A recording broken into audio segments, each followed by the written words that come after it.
Conservative new media viewers, JLin fans around the world, Charlotte Hornets fans around the world. What's up? It's me, PFE, Paul F. Villarreal, the NBA expert, and we're here to discuss Charlotte's 96-95 heart-wrenching, pulse-pounding, make you feel like you're going to burst blood vessels victory tonight over the Indiana Pacers in Indianapolis, Indiana. First, let's do the woo to celebrate the victory.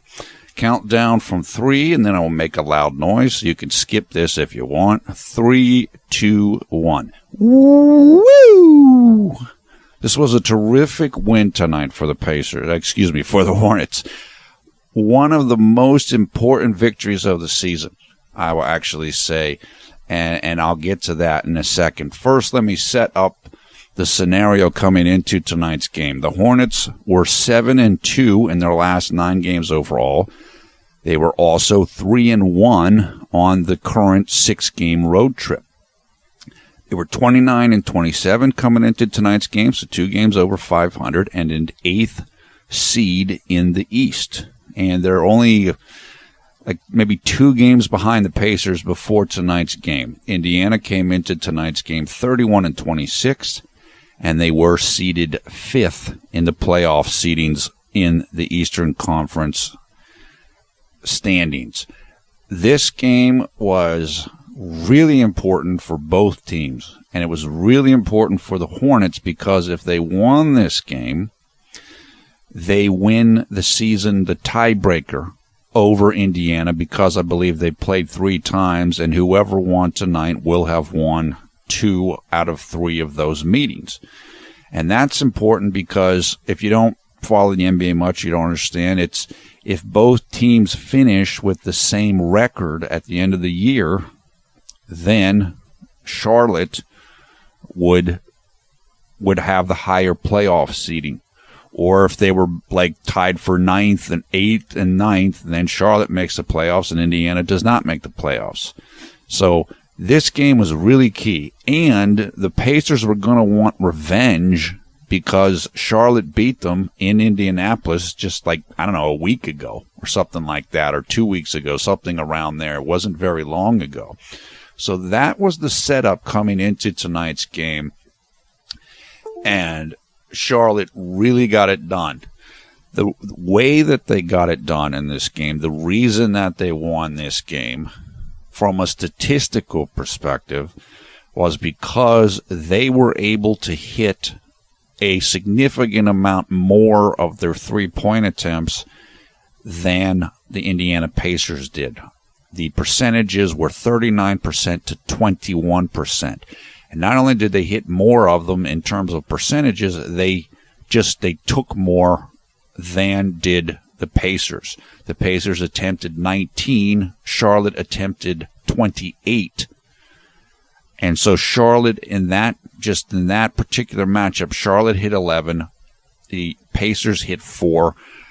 That's a difference of 7 times 3 points, 21 points right there.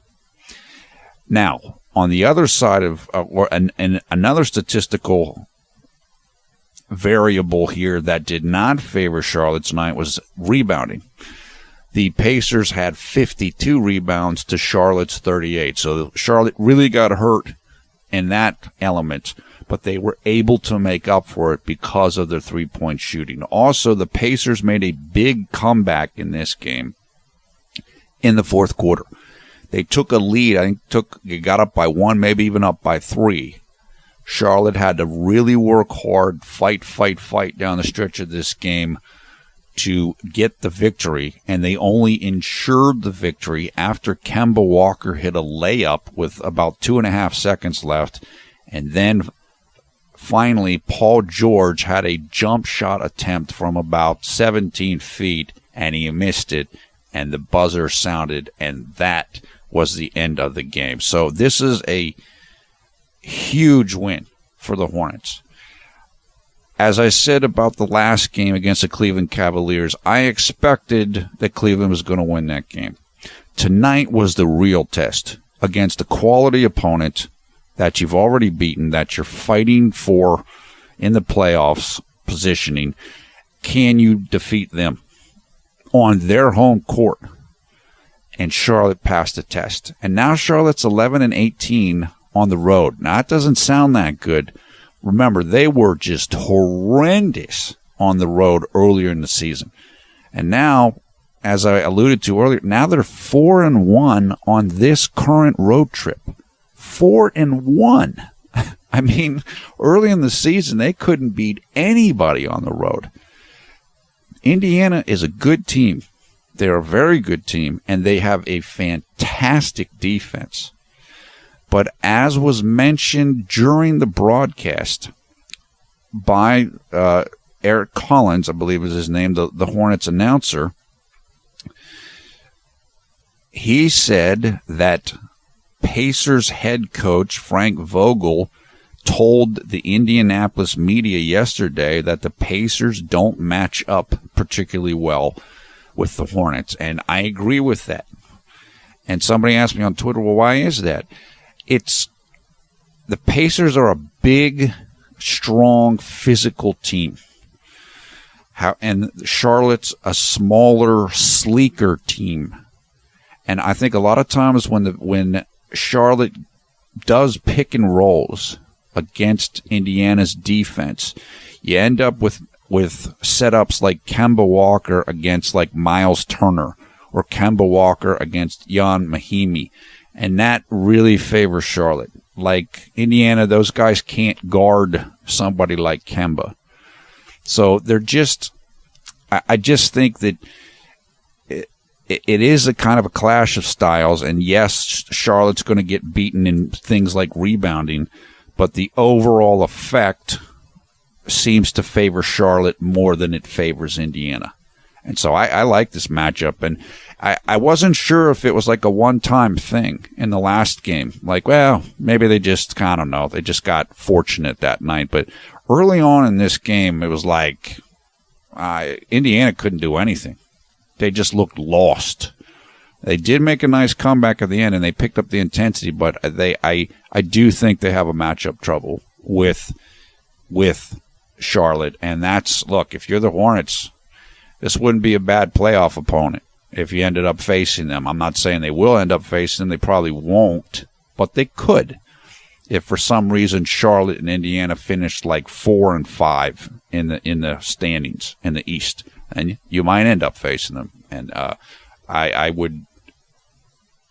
think Charlotte would have a good opportunity to win that matchup. So just like I said, this is a fantastic win, a really nice win.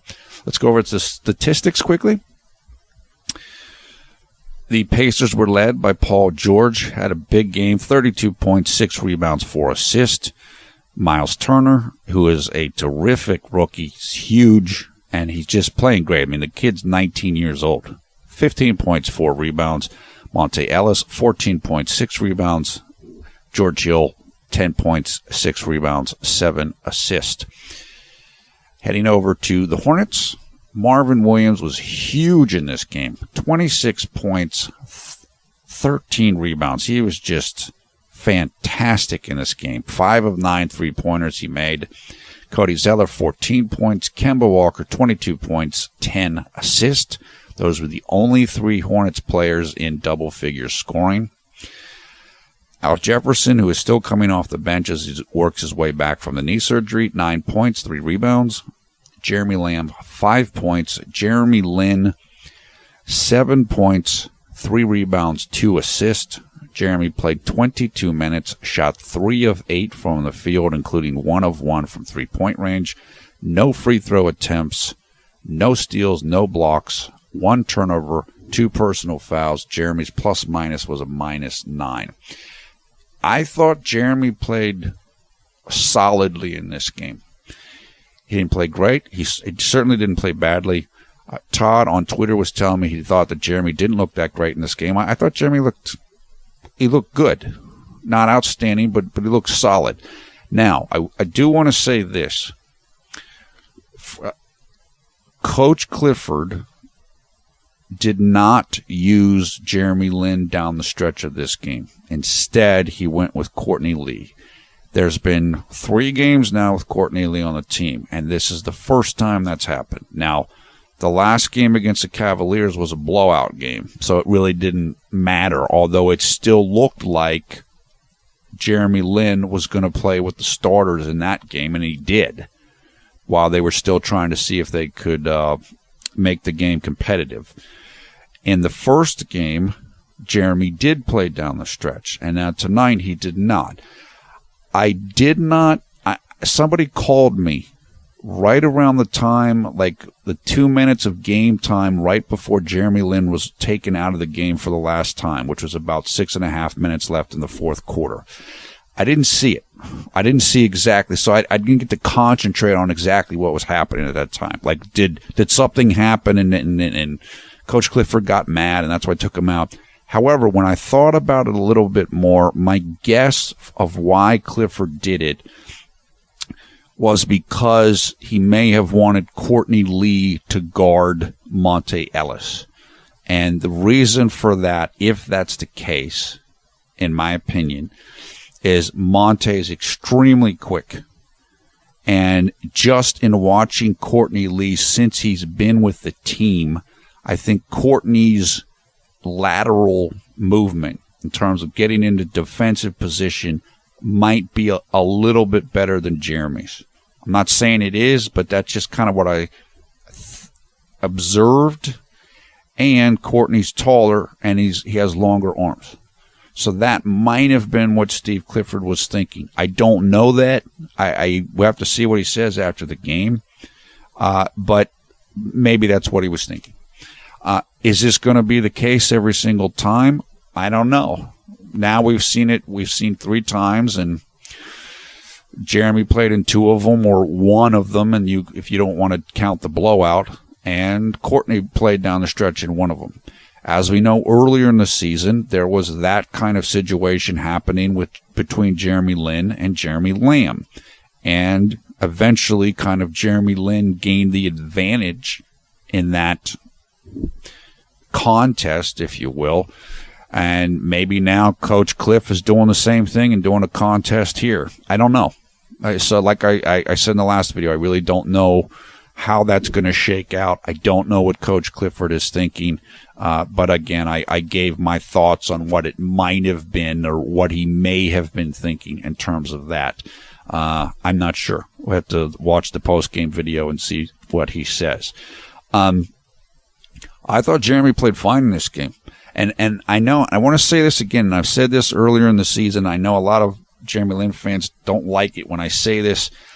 I love that JLin is playing kind of within the system. Like Jeremy is kind of a cog in the wheel on this team rather than the focus. And the reason why I say that is not because I don't want Jeremy to do well or have the ball, because that's when he's best, but he's learning how to do it. And I don't think in a lot of the other places where he's played, he did it in Houston and he's done it in other places, but I don't think it worked well. And I don't know if the coaches always were,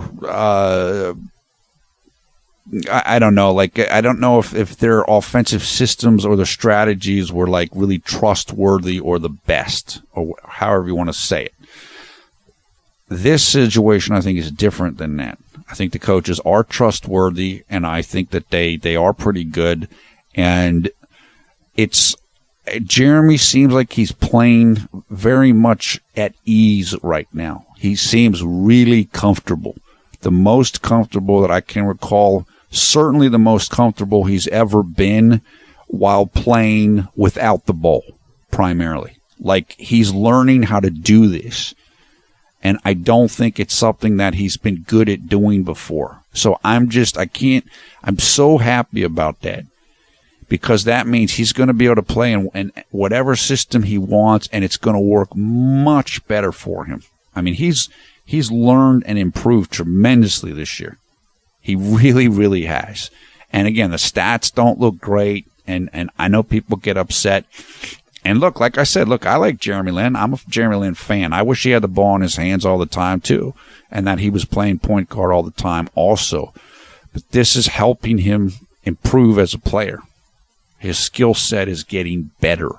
Another thing I noticed in this game, and I'm not going to do the entire quarter by quarter, just because it was there's not a tremendous amount to go over. But one thing I did notice in this game with Jeremy was the 3-point shot that he took and made, and there was only one of them.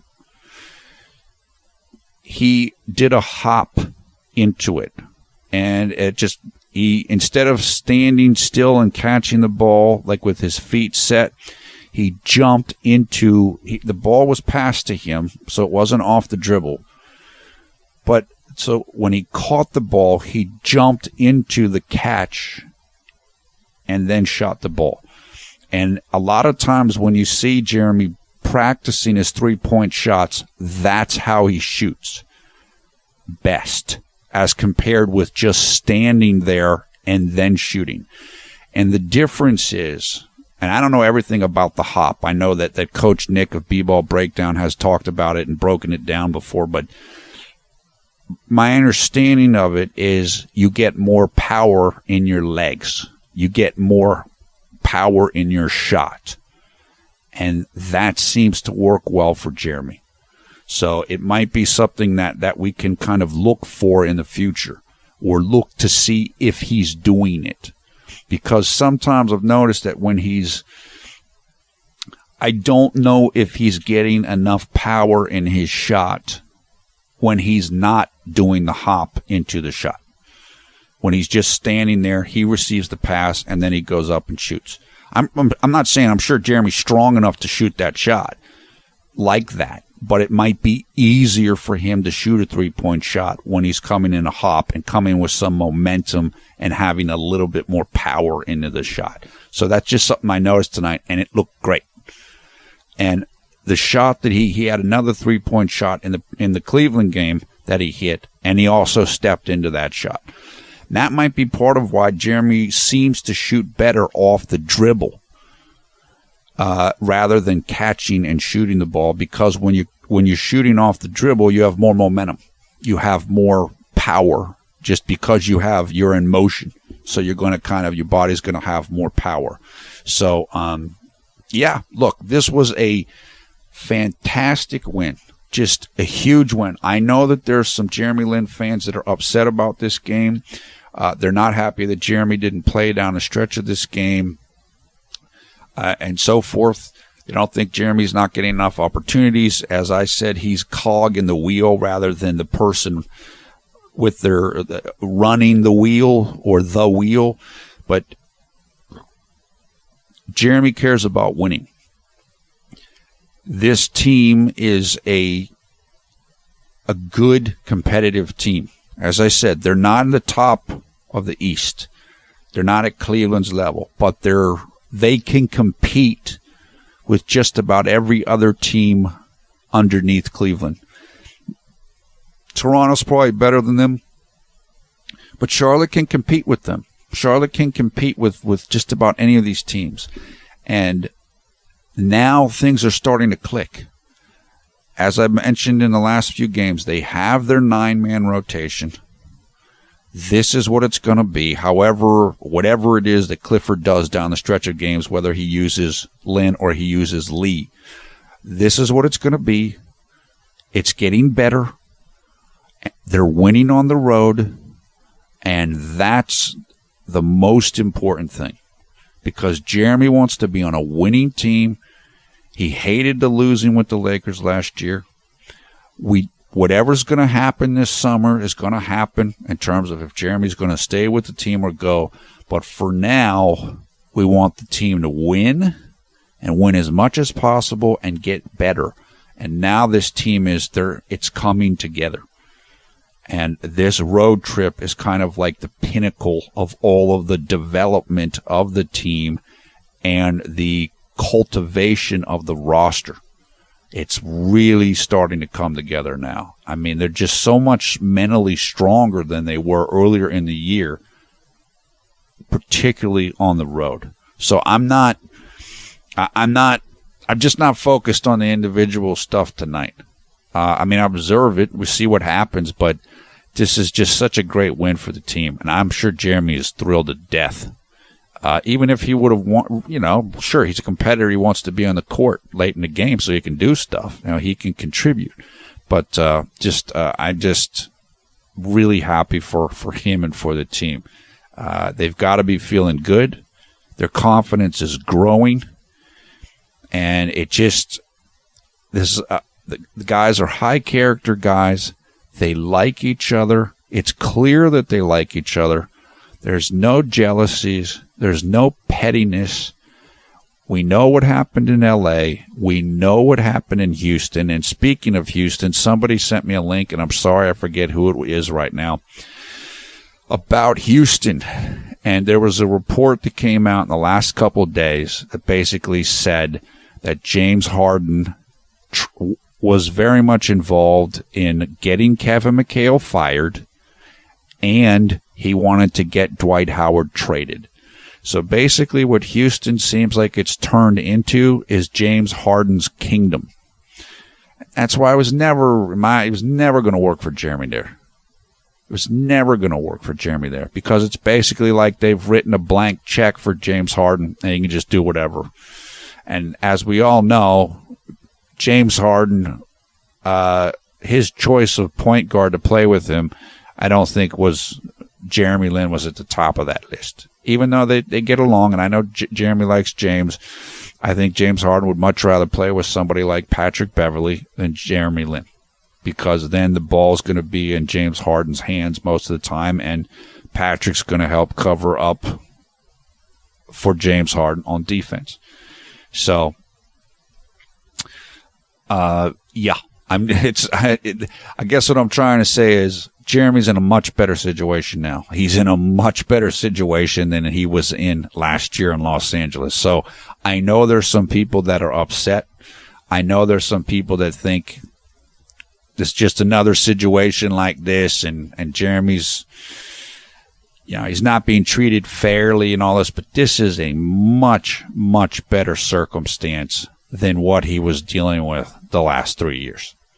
And look, let's be honest, at the end of the New York time too, although he got hurt, so that was kind of different. But then once Mike D'Antoni left, and that whole situation changed. So, like I said,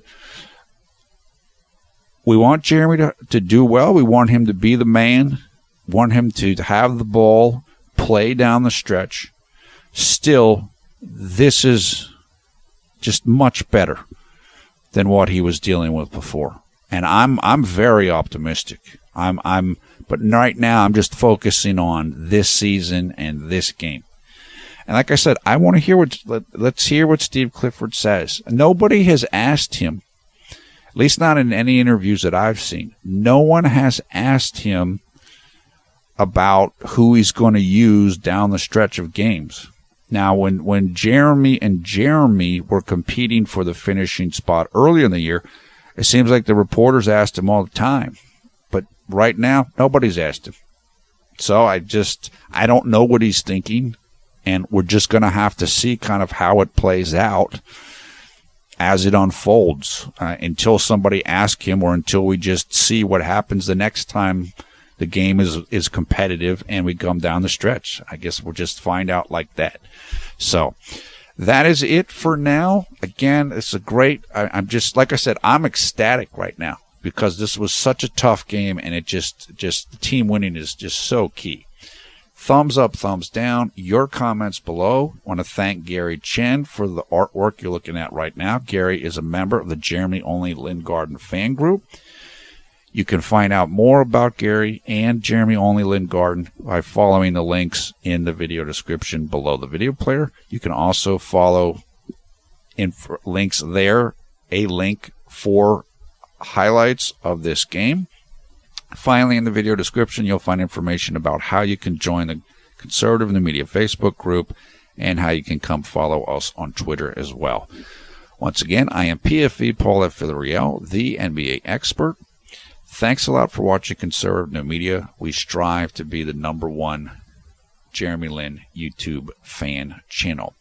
Next game coming up, the final game of the road trip, that will take place 2 days from now, Sunday, February 28th, here in the United States, 3:30 p.m. Eastern Time, afternoon game against the Atlanta Hawks in Atlanta, Georgia. So that means the game will take place on Monday, February 29th at 4:30 a.m., super early, in Taipei, Taiwan, and throughout China as well. So that's a very, very early game.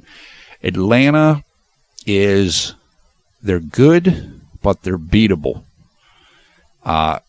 There was conversations about they were going to break up their team, where they were going to trade away some core pieces. And so it would be fantastic if the Hornets can go in and get that victory.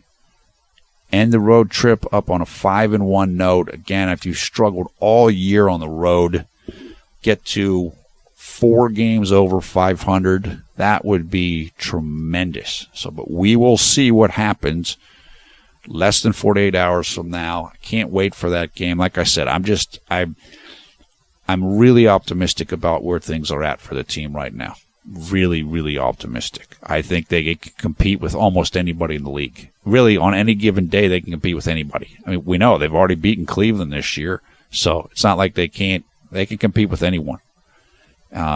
So let's go for it. And let's keep winning on the road, and let's get them after that and get back home for a nice long homestand. I can see it right here looking at the schedule. Okay, take care. Hope you're having a great night or great day wherever you are around the world when you're watching this video. We will talk to you again shortly, just a few days, as we see Charlotte take on the Hawks in Atlanta, Georgia.